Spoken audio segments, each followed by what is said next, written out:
बिस्मिल्लाहिर्रहमानिर्रहीम सल्लल्लाहु अला मुहम्मद। तमाम देखने और सुनने वालों को नाहिद अहमद जिलानी का सलाम। नाजरीन, आपको जिलानी जी यूट्यूब चैनल पर खुशआमदीद। अल्लाह अज़्ज़ व जल से दुआ है, अल्लाह अज़्ज़ व जल आपको जहाँ भी रखे अपने अहल खाना समेत बाखरियत रखे, खुश भी रखे और महफूज भी। नाज़रीन इकराम, अपनी गुफ्तगू का आगाज़ करने से पहले तमाम ख़वातीन व हज़रात से ये गुजारिश है जो हमारे चैनल पे अभी नए हैं वो हमारा चैनल सब्सक्राइब फरमा लें ताकि रोज़ाना आप तक हमारी नई वीडियोज़ आसानी के साथ पहुँच सकें। बिला तहीर अपनी गुफ्तगू का आगाज़ करता हूँ। लाहौर हाई कोर्ट ने डंडा चला दिया। जस्टिस अमजद रफ़ीक साहब ने पुलिस के नट वुल्ट टाइट कर दिए और मुल्क पाकिस्तान में एमरजेंसी की धमकी क्यों, इन तमाम इश्यूज़ पे मैंने बात करनी है। नाज़रीन इकराम, सबसे पहले बात करते हैं कि मियां मोहम्मद शहबाज शरीफ साहब जब से फार्म 47 के तहत वज़ीर आज़म पाकिस्तान बनाए गए हैं तो आज वो अपना वज़ीर आज़म बनने के बाद पहला कौम से खिताब करने जा रहे हैं। आज शाम को उन्होंने पाकिस्तानी कौम से खिताब करना है और अपनी जो 100 दिन की कारकर्दगी है उसके मुतल्लिक़ वो बताना चाहेंगे पाकिस्तानी कौम को। अब वो ये भी बताएंगे कि हमने सरकारी मुलाजमीन की तनख्वाहों में कितना इजाफ़ा किया है और ये भी बताएंगे कि हमने पेट्रोलियम मसनूआत में जो इजाफ़ा था उसको कम किया है। ये भी बताएंगे कि हमने रोटी की कीमत सस्ती की है। अच्छा, ये बातें तो दुरुस्त हैं, बताने वाली हैं, बताएं, लेकिन ये भी तो बताएं साथ कि ये जो 10 रुपये आपने पेट्रोल की कीमत में कमी की है, तो जब साबिक़ वज़ीर-ए-आज़म इमरान खान साहब की हुकूमत थी, उनके दौरे हुकूमत में जब उनकी हुकूमत को गिराया गया था उस वक़्त पेट्रोल की कीमत 150 रुपये थी। तो 150 रुपये से 300 रुपये तक लेकर कौन सी हुकूमत गई और कौन वज़ीर आज़म पाकिस्तान था। और ये भी तो साथ फरमाए ना कि आप गुज़िश्ता हुकूमत भी 18 माह आप करके गए हैं और जब आपकी हुकूमत ख़त्म हुई, मुद्दत पूरी हुई, नए इलेक्शन का ऐलान हुआ तो आपकी पार्टी ये ऐलान करती हुई नज़र आ रही थी। यहाँ तक कि जब आपके साहबजादे हमजा शहबाज वज़ीर आला पंजाब थे, उन्होंने कहा था कि हम बिजली जो है आप हमें कामयाब करवाएं, बिजली 300 यूनिट तक हम जो है वो फ्री देंगे। तो क्या ये अच्छा हो कि आप आज उस ऐलान पर अमल करते हुए ये पाकिस्तानी कौम को खुशखबरी सुना दें कि बिजली 300 यूनिट जो इस्तेमाल करते हैं उनको 300 यूनिट तक बिजली हम फ्री देने का ऐलान करते हैं। फिर तो बजट का मज़ा आया।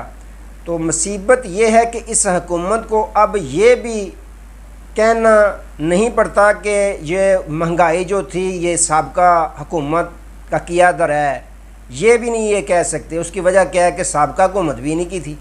पहले जितनी हुकूमतें आती थीं वो अपना जो नाकामी थी उसका मुद्दा जो है वो साबका हुकूमत पर डालते थे। अब इनके पास वो भी बयानियाँ नहीं है क्योंकि ये साबका हुकूमत भी 18 माह यही करके गए हैं।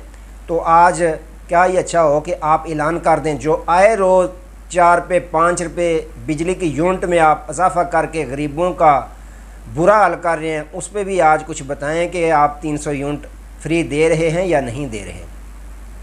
तो इस हुकूमत के जो अपने ही अतादी हैं वो मज़े भी ले रहे हैं, एक तीर से 2 निशाने लगा रहे हैं। पीपल्स पार्टी की मिसाल मैं दे रहा हूँ कि उनके गवर्नर जो हैं वो कहते हैं कि इनके साथ जो हमारा अताद का तजर्बा है बहुत बड़ा भयानक है। तो पहले भी कुछ अच्छा नहीं रहा हमारा तजर्बा, लेकिन ताद जो है इनका कायम है और ताद के साथ इनकी हुकूमत बनी हुई है। मफाद पीपल्स पार्टी भी बराबर ले रही है जितना मुस्लिम लीग नून ले रही है। तो जो इनके बहुत करीब जिनको इन्होंने वज़ीर आला निगरान भी बनाया था नजम सेठी साहब, वो क्या कहते हैं, वो कहते हैं कि मरीम नवाज़ साहबा के पास पल्ले उनके कुछ भी नहीं बचा। अब बयानिया तो उनके पास है कोई नहीं। वो सोच रही हैं कि जब इलेक्शन में अगले इलेक्शन में हम जाएंगे तो क्या बयानियाँ हम लेकर जाएंगे, यानी पल्ले इनके कुछ भी नहीं है। एक तरफ तो ये मामला चल रहा है नाज़रीन इकराम, दूसरी तरफ आपको पता है जब भी कोई इस तरह के हालात आते हैं कि एक धमकी जारी हो जाती है कि मुल्क पाकिस्तान में एमरजेंसी लगने जा रही है, भाई एमरजेंसी अगर पाकिस्तान को इस दलदल से, इस महंगाई के दलदल से, ये जो माशत तबाह हो गया, पाकिस्तानी कौम जो है महंगाई की चक्की में पिसी जा रही है, इन तमाम हालात से अगर पाकिस्तान को निकालने का हाल एमरजेंसी है तो फिर देर किस चीज़ की है? करें बिस्मिल्लाह, एमरजेंसी लगाएं। अगर एमरजेंसी लगाने से मुल्क पाकिस्तान के हालात बेहतर हो सकते हैं, मुल्क पाकिस्तान तरक्की के रास्ते पर चल सकता है, तो फिर देर किस चीज़ की? बिस्मिल्लाह करनी चाहिए। अच्छे काम, नेक काम में तो पहल करनी चाहिए। तो फिर एमरजेंसी लगा दें। ये धमकियाँ किसको आप लगा रहे हैं? क्या इमरान खान की हुकूमत है जो ख़त्म हो जाएगी, या इमरान खान को कोई इसमें नुकसान नज़र आ रहा है? अगर आप इस तरह का कदम उठाते हैं तो इसमें इमरान खान का बिल्कुल भी नुकसान नहीं है, नुकसान होगा तो जो हुकूमत कर रहे हैं, जो मज़े लूट रहे हैं, इन तमाम का नुकसान होगा। इमरान खान या तहरीक इंसाफ का इसमें कोई भी नुकसान नहीं होगा। तो रही बात पाकिस्तानी कौम की, एमरजेंसी भी लगेगी तो महंगाई की चक्की में उन्होंने पिसते ही रहना है। तो ये हुकूमत चलती भी रही तो दिन ब दिन पाकिस्तानी कौम की परेशानियों में इजाफा ही होता जाएगा। ये मत सोचें कि पाकिस्तानी कौम के लिए कोई रिलीफ आएगा। जो हुक्मरान इस वक्त हुकूमत कर रहे हैं, जो पार्टियां इस वक्त हुकूमत का हिस्सा हैं, वो अगर गरीब पाकिस्तानी कौम के लिए आप ख्याल कर रहे हों कि वो सोचेंगे या इससे कबल माजी में उन्होंने सोचा है, तो ये कोई भी सोचने वाली बात नहीं है। तो ना ही गरीब के मतलब किसी ने सोचना है। अगर सरकारी मुलाजमीन की आपने तनख्वाह में कुछ थोड़ा सा इजाफा किया है तो साथ ही टैक्सों की भी भरमार कर दी है।